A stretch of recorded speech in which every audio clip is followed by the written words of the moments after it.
فإن خير الحديث كتاب الله وخير الهدي هدي محمد صلى الله عليه وسلم وشر الأمور محدثاتها وكل محدثة بدعة وكل بدعة ضلالة وكل ضلالة في النار. أعوذ بالله السميع العليم من الشيطان الرجيم. بسم الله الرحمن الرحيم. إن الله يأمركم أن تؤدوا الأمانات إلى أهلها وإذا حكمتم بين الناس أن تحكموا بالعدل إن الله نعم ما يعظكم به إن الله كان سميعا بصيرا. رب اشرح لي صدري ويسر لي أمري واحلل عقدة من لساني يفقهوا قولي. سبحانك لا علم لنا إلا ما علمتنا إنك أنت العليم الحكيم. ربنا افتح بيننا وبين قومنا بالحق وأنت خير الفاتحين. حاضرین کرام، میرے بزرگوں، بھائیوں،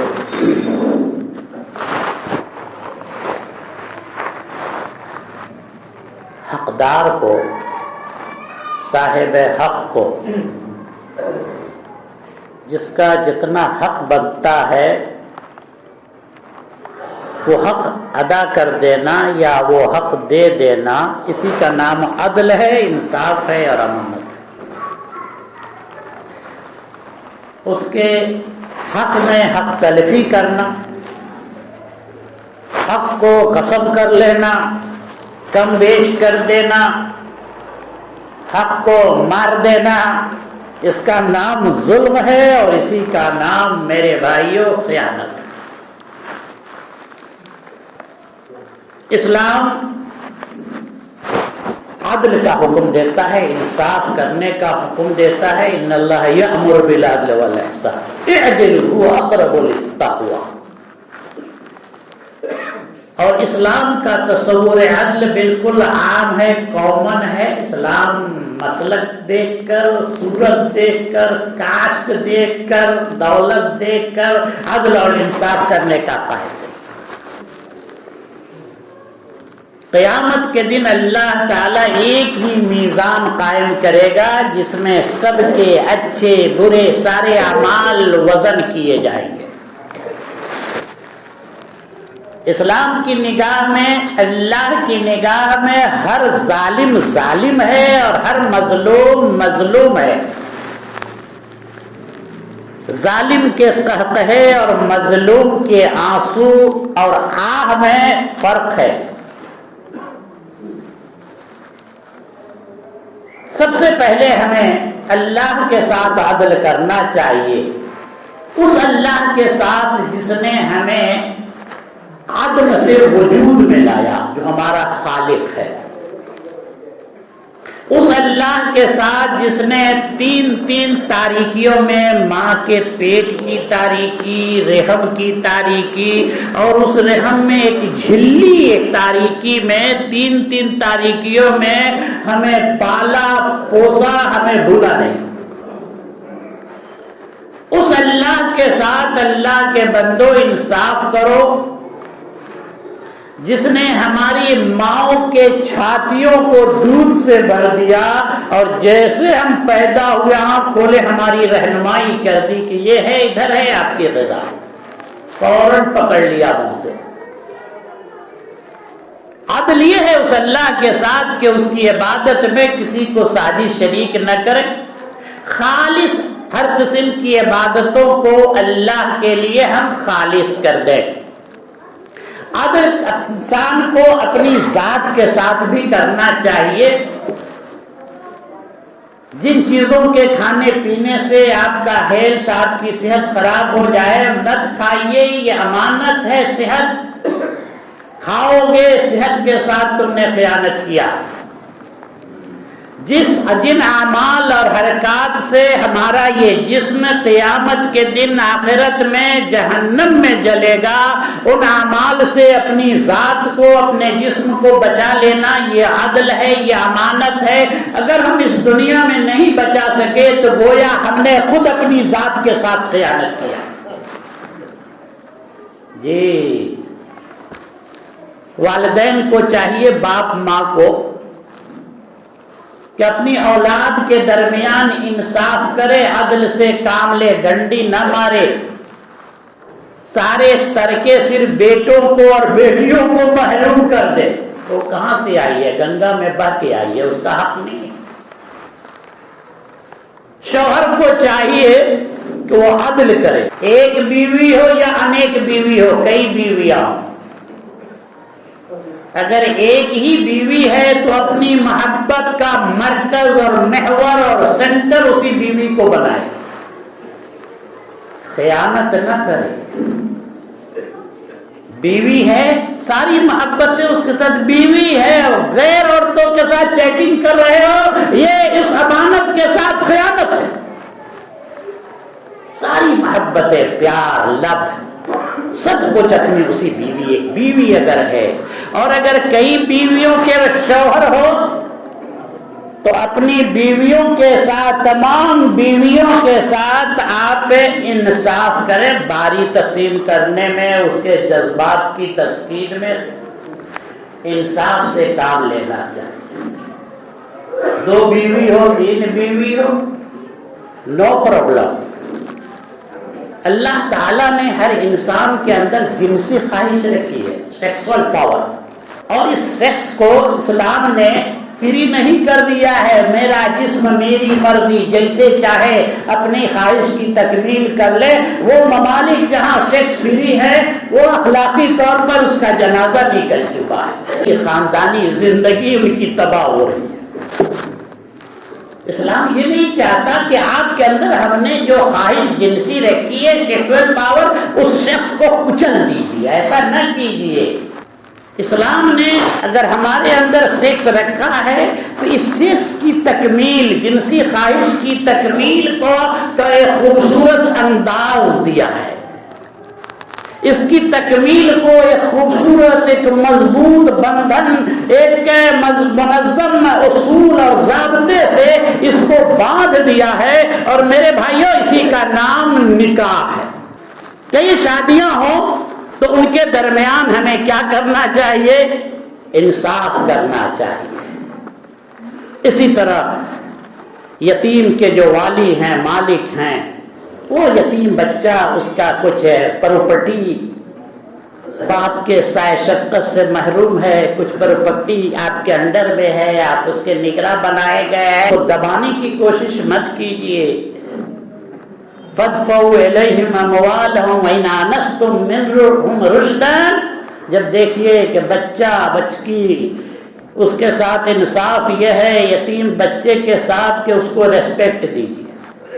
ہم اور آپ جہاں کسی یتیم بچے پر نظر پڑتی ہے بہت ہی حقارت کی نگاہ سے دیکھتے ہیں، یتیم ہے۔ انہیں ڈرنا چاہیے اس بات سے کہ اللہ نے آج اس بچے کو یتیم بنایا ہے، وہ اللہ اس بات پر قادر ہے کہ ہماری روح چھین لے، ہمیں موت دے دے اور ہمارے بچوں کو بھی یتیم بنا سکتا ہے۔ یتیم بچے کی تکریم کیجئے، اس کا کچھ مال جائیداد دولت آپ کے پاس ہے، اس کی حفاظت کیجئے، جوان ہو جائے، عقل والا ہو جائے تو پھر اسے لوٹا دیجئے۔ یتیم کے مال کو ہڑپنے کی کوشش نہیں کیجئے۔ بڑی سخت وعید آئی ہے، ان الذین یاکلون اموال الیتامی ظلما انما یاکلون فی بطونہم نارا وسیصلون سعیرا۔ جو لوگ یتیم کے مال کو، مسکین، بیوہ، صرف یتیم نہیں، غریب جس کا آگے پیچھے کچھ نہیں ہے، ٹریکٹر چلا دیا، ہڑپنے کی کوشش کرتے ہیں، تو وہ مال نہیں کھاتے رہے، وہ اپنے پیٹ میں جہنم کی آگ کو بھر رہا ہے۔ وَسَيَصْلَوْنَ سَعِيرًا، اور اس ظالم کو جہنم کے اندر ڈال دیا جائے۔ حاکم کو چاہیے کہ اپنی رعایا کے درمیان انصاف کرے، قاضی کو چاہیے کہ مدعی مدعی علیہ کے درمیان کیا کرے، وہ انصاف کرے۔ انصاف، اسلام انصاف کا داعی ہے، بلکہ ان لوگوں کے ساتھ یہ اسلام انصاف کی دعوت دینے کی، انصاف کرنے کی تاکید کرتا ہے جن سے آپ کی عداوتیں ہیں، جن سے آپ کی دشمنیاں ہیں، ان کے ساتھ بھی انصاف کرنا ہے۔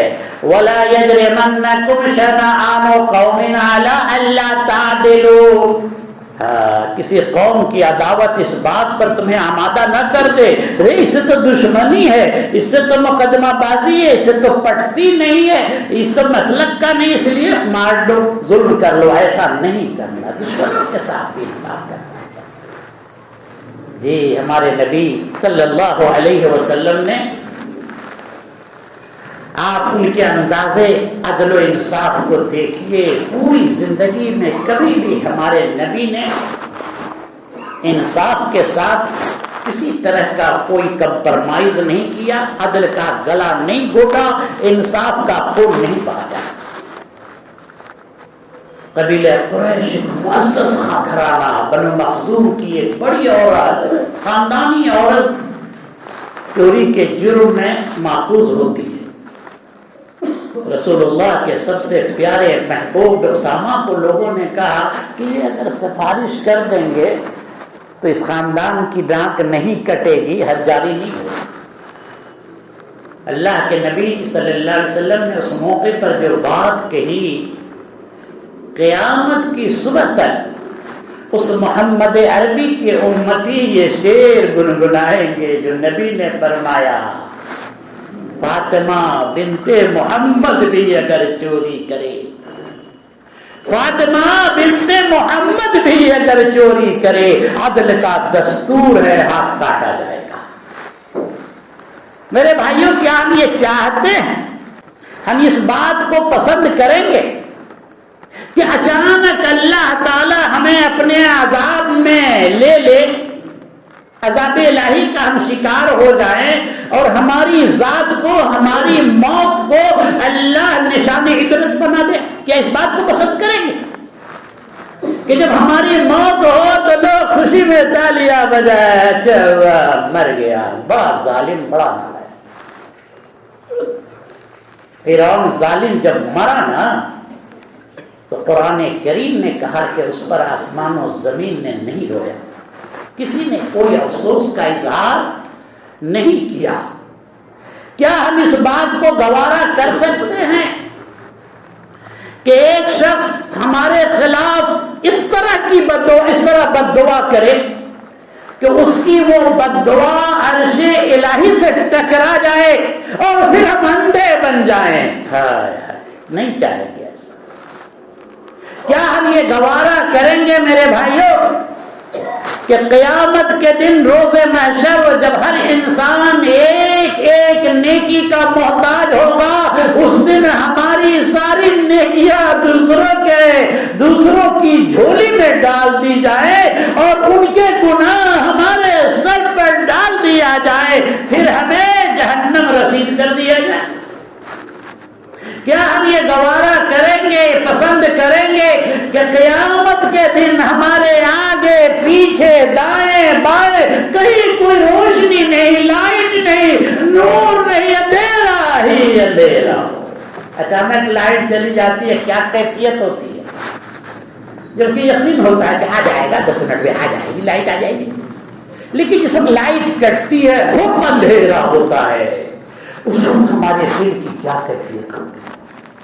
یہ ظالم الظلم ظلمات یوم القیامہ، اس کے آگے بھی پیچھے بھی دائیں بھی چار جانب دیکھے گا، کہیں کوئی روشنی نہیں۔ ایمان والوں کے سامنے تو روشنیاں خوب چہچہائیں گی، نورہم تسعی بین ایدیہم، اس کے آگے پیچھے نور ہی نور، لیکن جو بے ایمان ظالم ہوں گے ان کے ظلمات یوم یوم القیامہ، کہیں اس کے سامنے روشنی نہیں ہوگی، کیا ہم اس بات کو پسند کریں گے؟ نہیں پسند کریں گے کہ اللہ اچانک ہمیں اپنے عذاب میں لے لے، اپنی پکڑ میں۔ ہم یہ گوارا نہیں کریں گے کہ کوئی مظلوم اس طرح سے ہمارے خلاف ہاتھ اٹھائے کہ اس کی دعا اور اللہ کے درمیان کوئی حجاب اور پردہ ہو۔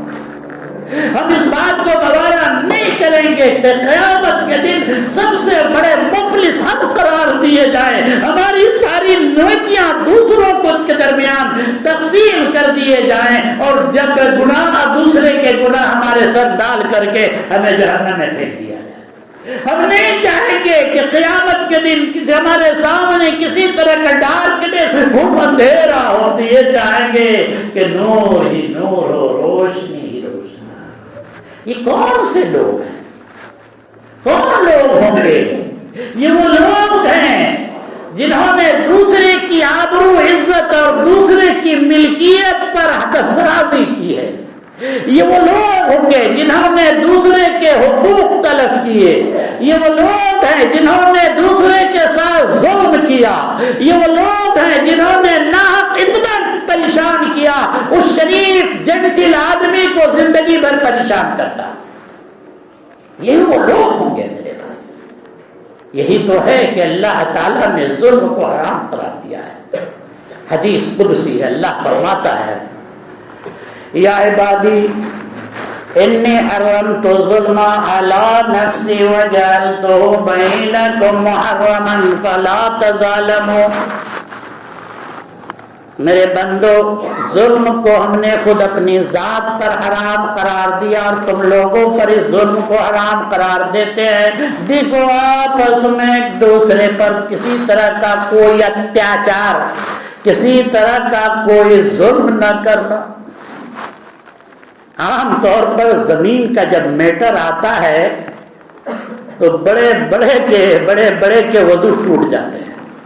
بڑے بڑے نیک صوفی نیت میں پھنسا، کیسے دبا لے، کیسے لے لے، کیا کشش ہے زمین میں، جانتا ہے کہ ہم کتنا دن اس پر چلیں گے، پھر تو زمین کے نیچے جاتا ہے۔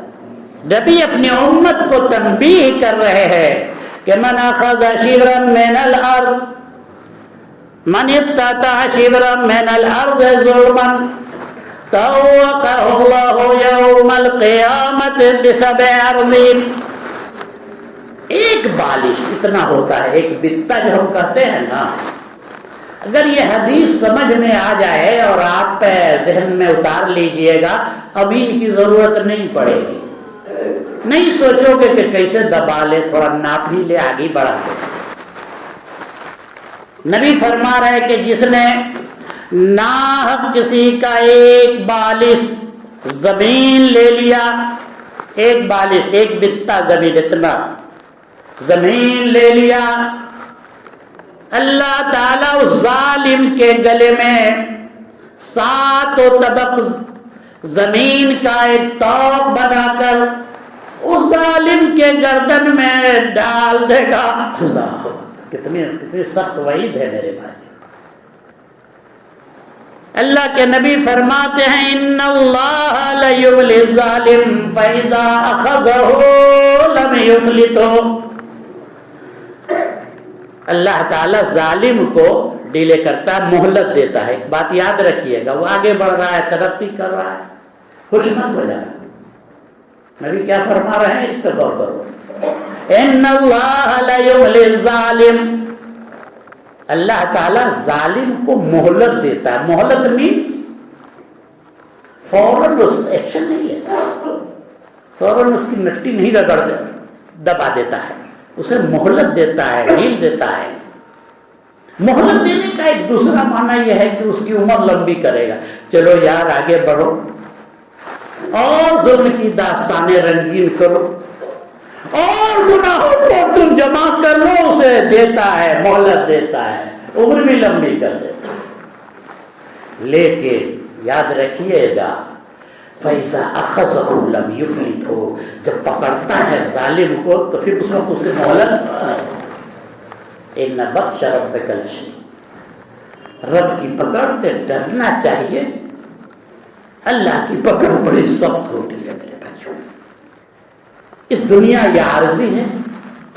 اسی دنیا کو اپنا فردوس گزشتہ نہ سمجھ لیجیے کہ سب کچھ یہی ہے، یہیں زندہ رہیں گے، یہی مریں گے، بس موت کی سرحد پر زندگی کی کہانی ہماری ختم ہو جائے گی. بات ایسی نہیں. مرنے کے بعد اللہ کے حضور ہم کھڑے ہوں گے اور زندگی کے ہمارے ایک ایک عمل کا ہمیں اللہ کو حساب و کتاب دینا ہوگا. حقوق اللہ کا بھی اہتمام کیجیے اور زیادہ توجہ آپ کی حقوق العباد کے تحفظ میں ہونی چاہیے. قصداً اپنی ذات سے کسی طرح کا کوئی ظلم نہ کیجیے. اگر آپ نے کر لیا ہے تو اس دنیا میں اس سے مل کر کے اور اس سے معاملے کو حل کر لیجیے. کلیئر ہو کر کے اللہ کے سامنے جائیے. اللہ تعالی ہماری فکر کو سلیم بنا دے. ہر قسم کے ظلم، ہر قسم کے انیائے، ہر قسم کی ناانصافیوں اور غلطیوں سے ہمارے دامن کو بچا لے اور اللہ تعالی ہمیں عدل اور انصاف کا داعی اور منادی بنائے. بقول قولی ھذا واستغفر اللہ لی ولکم وللمسلمین فاستغفروہ انہ